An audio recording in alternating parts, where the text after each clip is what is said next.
Welcome back to another fun episode on savoring the novel titled Disappointment. Well, in this particular session, we're gonna be rounding up the chapter 2 and 3. So stay tuned. Continuing. You didn't come back on Saturday, my daughter. You've never done a thing like this, admonished Obide. Mommy, I'm sorry. I know that you are not happy with me. I myself, I'm not happy that I didn't come back, Adibi confessed. What happened? Enema mounted pressure on 5 of us to help her in serving their special guests. People kept on coming to see them for up to 9 p.m. Our friends pleaded with us to help her, and it was difficult for me to pull out of this circle. There are times you don't show that you are a strong character. I wouldn't have allowed you to stay over for any reason whatsoever if I knew. I'm not comfortable with that kind of thing. Mommy, I'm sorry. So how was the wedding? It was well attended. The university community was there. You know that William has a lot of friends and relations, and almost all of them were attended. Is that so? Yes, Mommy.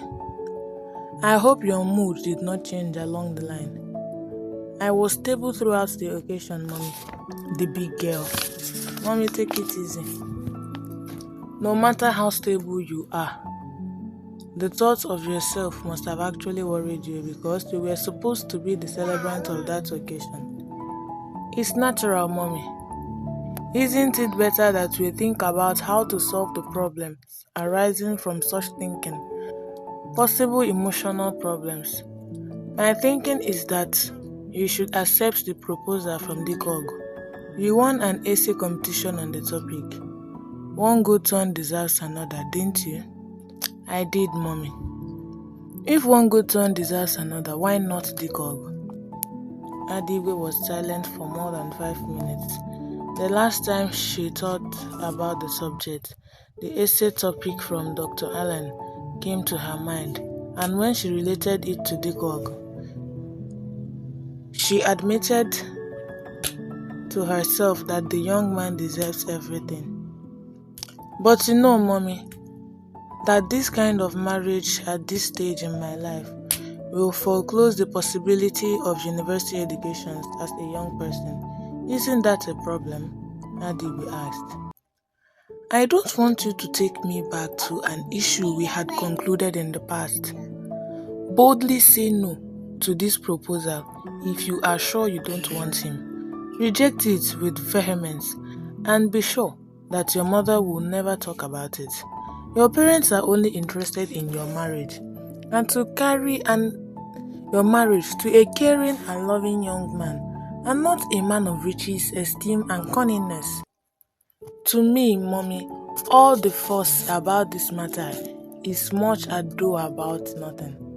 I say this because Tikog has not told me anything. I was with him for almost an hour on my way to Enema's wedding, yet he said nothing. He has not told you, as you said, because he is a bit shy and afraid of your reaction. I heard your father say that he regards you more as a sister than the way you understand him. It's like he doesn't want to try without being sure that you will be positive with him. Did he tell you so? I didn't discuss anything with him one-on-one, but you know that your father discusses with his parents, and I always know whatever they discuss. That's the fixing I talked about. Well, my dear, I think I've done my best in this matter and shouldn't be involved in it again, especially when your thinking about it is negative. I don't want to talk about the other options you have because my father, when he lived, used to say that if a baby is unable to crawl, it will never walk and will never run. Don't be annoyed with me, sweet mother. I am not rejecting your ideas. The only thing I regret is the higher education I'm losing at this stage of my life. The two other options are more attractive than Dikogo and even Williams. But I reasoned with you that Outward appearance deceives people more often than not. Yes, it does. You are talking, Obidi said with her eyes wide open. My mind has been working on the issue since you mentioned it. I've been praying too, and from all indications, I'm thinking in the affirmative, notwithstanding the odds against it. I think it will work because of his kindness and concern. That's interesting, my daughter. But make sure that you remove all elements of fixing in the matter.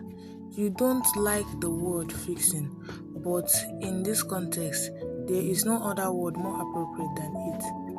I've not finally said yes because any element of fixing will bring about the collapse of the matter. Thank you, my daughter. I was told that Dikog will be visiting us during the weekend. Good night, mommy, Adibe said and dashed into her room for the night. Adibe recalled that she did not sleep well that night. She lay supine on her bed for over 3 hours during the period. She screened a total of 4 suitors around her, including Dikog. Dikog was the least in terms of material things, yet he was the best in terms of care. He was not doing badly in his business. The shackles of tradition were eventually unfettered from Adibe. The period of mourning formally ended, even though the words were still on her. It was as if she was set free from a prison yard. She shuttled to Alaba Central Market the first day she left their River Road residence. She had the need to pick up a number of food items. The duty was assigned to her children during the period of mourning. Nnenna, a very sharp fellow, worked according to the instructions of her mother. She knew the places where the food items were sold. She used to go to the market in the company of her mother before the family was bereaved. She took over completely when her mother was indoors, even though on some occasions her mother was not satisfied. Adigwe was the center of attention everywhere she went that day. From their River Road residence to the streets and the markets, people cast glances on a young widow. It was pathetic to look at a tender woman, a woman within childbearing age, dressed in mourning apparel. Adigwe was aware that she had become an object of pathos, but there was nothing she could do about it. People who had not come across her for a long time sobbed her here and there and expressed their sympathy. She accepted them and in some cases nodded in acceptance. Fortune was very sound in academic work. His father died in his final year in secondary school. He was a credit student in science, social science and arts. There had been an understanding in the family before Dikog became sick and his mother's university education should be put on hold so that Fortune would study law. Just 3 months after the decision was taken, Dikog became sick. The resources of the family were then channeled towards the health of Dikog and thwarted Fortune's higher studies. In reaction to the development, Adigwe soon concluded an arrangement for Fortune to join her cousin as an apprentice in the business of building materials. It was an enterprising business, but required a lot of money. There were times Adigwe developed cold feet during the planning stage because of the enormous capital base required for taking off. She almost pulled out at the time, but because she was prayerful, she worked with the notion that God always provides for the needy, the poor, the orphan, and the widow. That was the way the reverend gentleman put it during the burial of Dikog. The sermon on the occasion was designed to encourage Adigwe and her children. The theme was Widow and Orphanage, the Way Forward. Adigwe could not cope with resuscitating her husband's trading. The business was badly battered by the expenses incurred in hospital bills and drugs. The bills and drugs gutted a good chunk of the capital base of the business in the first 4 months. He had 2 apprentices, but the business was almost always stagnant whenever the Gogo was not there in person. The situation got so bad that the apprentices were disengaged, and his immediate neighbor there was asked to sell off the electronic items. It was at this point that Obioha reeled the misfortune that had engulfed his neighbor and decided to step in. The only tangible asset that remained were the shop and a number of non-electronic goods. Adigwe's relations wanted to intervene, but her explanation to her relation was disarming. The major problem is that the money needed is enormous, so much so that nobody can afford it. There is also the problem of who will be in charge. You know that most of these apprentices are terribly dishonest. Her relation understood, helped in selling off the other goods and in renting out the shop. Part of the proceeds from the Kogu's way was reinvested into the petty trading in front of their River Road residence. Some reconstructions were done. A bricklayer was paid, and he created some pavement around the shop. It became larger and more spacious at the end of the reconstruction. Adigwe bought a number of plastic seats and tables. The sale of larger beer became part of the business. Fresh fish, popularly known as point and kill, was also introduced. People came from far and near to cool off the stress of the day's business.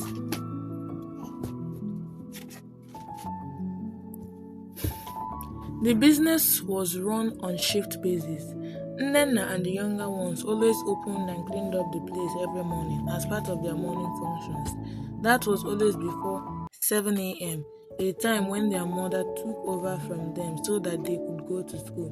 The moment they came back to their house, they took the breakfast prepared by their mother, then showered and dashed out to school. Adigwe would then commence her stay with the preparation of pap and bean cakes, usually in large quantities. She would dole out these to her customers. She also served some hot drinks and artisans and laborers who believed that such drinks helped in charging their system preparatory for business of the day. A lot of them were smokers too. Adigwe was always dutiful in serving and satisfying them. One could see them filing in and out for about 2 hours. The morning session usually terminated at about 9 o'clock a.m. Customers still trickled in after 9 o'clock a.m. She usually took her rest during this time because of the reduced number of her customers. She stationed a camp bed in the corner, a position that enabled her to see any customer coming in to buy one item or the other. During the reconstruction and expansion of the business center, she provided enough space for provision and different items ranging from beverages to toys, detergents, plates, spoons, biscuits, etc. Adigwe always took a break 1 hour before noon. She used the interval to prepare some meal for her children, who usually came back before 2 p.m. The moment they finished with their lunch, they observed their siesta for 1 hour and took over from their mother for up to 3 to 4 hours. It was within this period that Adigwe made her shuttles to Alaba Central Market for her shoppings. The needs of the family and the community